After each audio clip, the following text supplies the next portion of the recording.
10 siècles d'histoire ont formé sa silhouette de géant.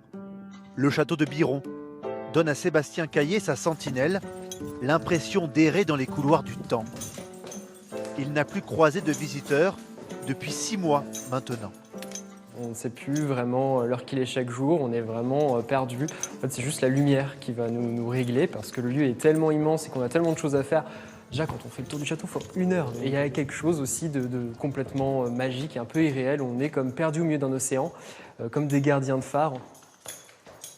5 ans qu'il travaille et habite ici. Une certaine idée de la vie de château. On vit avec lui, on a une intimité avec lui.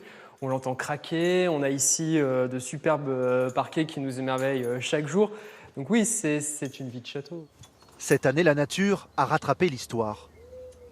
Mon métier avant tout, c'est de faire partager ce lieu extraordinaire aux visiteurs. Aujourd'hui, le château est comme endormi, étant donné la situation actuelle. Donc d'ailleurs, on a toute cette végétation qui a repris place ici sur les pavés. Je vais faire en haut, je vais faire le bas. Alors, il a lancé avec son compagnon le grand nettoyage de printemps. Le château accueille d'habitude chaque année 50 000 visiteurs. En attendant, tous deux mènent une vie ordinaire dans un cadre qui ne l'est pas. On a la plus belle terrasse du monde.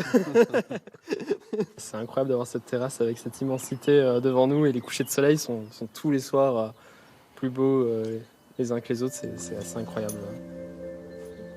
En Dordogne, quelques rares sites touristiques sont encore ouverts au public. C'est le cas des jardins du manoir d'Érignac. Des promeneurs y sont venus chercher une bouffée d'oxygène, accompagnés du chant des oiseaux. On a passé tout l'hiver sans sortir.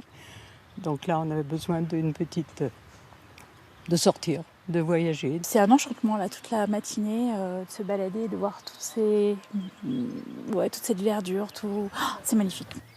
500 ans d'histoire, 4 hectares de jardin, 300 sculptures végétales qu'il faut accompagner en ces premiers beaux jours de l'année. Le travail d'Olivier Jouffre, qui jardine ici depuis 23 ans. On se sent un peu plus heureux parce que bon, c'est le printemps, la nature revit.